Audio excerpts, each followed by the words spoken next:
Hi, I'm Bran. I am the founder of Tokki Soju. Soju has like kind of a really sad past that I like to romanticize, where Mongolia brought distillation into Korea. Japanese occupation came in, and like all Korean style alcohol like makgeolli, cheongju, soju was kind of pushed underground. And there was a movement in Korea where the Japanese made it illegal to make Korean alcohol because they know they had so much pride in it that they thought the easiest way to turn them into Japanese citizens would be to make them drink solely sake and soju and eliminate sojus and all the other varietals. So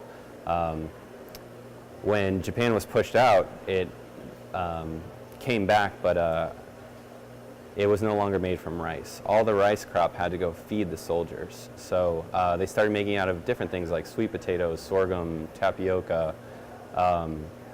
And then because there were so many soldiers to occupy them, soju, which was once like 80 proof or 40% alcohol, was diluted in half to like 20% alcohol, just so there was enough rations to kind of go around for the soldiers. In the 90s, it was made legal again to make soju from rice, but it really never made that jump back because rice was a more expensive grain, and they were kind of used to the more inexpensive and lower proof soju. So yeah, since like the 1960s, the green bottle soju, as we know, like Korean soju today, is kind of reigned supreme since then. I love soju culture. It's way different than the West. Like I've lived in many different countries, but I think Korea is probably my favorite as far as drinking cultures because they have what's called an anju culture, where you have to eat when you drink, which I really like, and it forces you to sit down and there's more community. So you know, there's ritualistic elements to where you pour for everyone. You pay respect by, in the old days of soju culture, they used to have robes, and they used to have to pull back the robe to pour. So even today, even though they're not wearing robes, they still do it as a sign and pour with that. You make eye contact, you cheers together, you drink together. So yeah, soju culture is a lot more fun, I think, than Western culture, where it's, you know, it can be kind of lonely, where you just go to a bar and drink by yourself, where I feel like this is more interactive.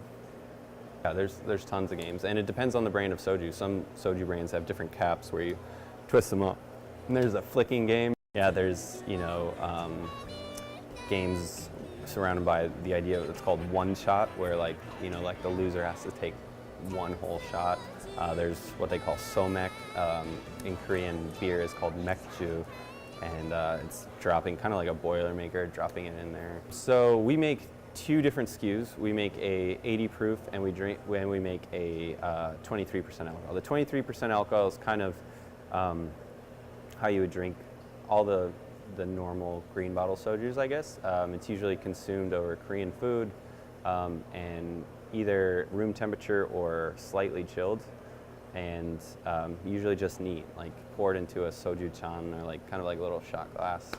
Our 80 proof, I like neat as well. I think it's really clean because our spirits are totally organic, and I'm really particular what we keep off the still. I think it's smooth on its own, but it's also really good in cocktails. So there's lots of places like Momofuku, Oiji that do cocktails with our 80 proof. So yeah, I guess it depends which varietal. And then every year we do a special release that's more of like an aperitif, highlighting a different Korean ingredient.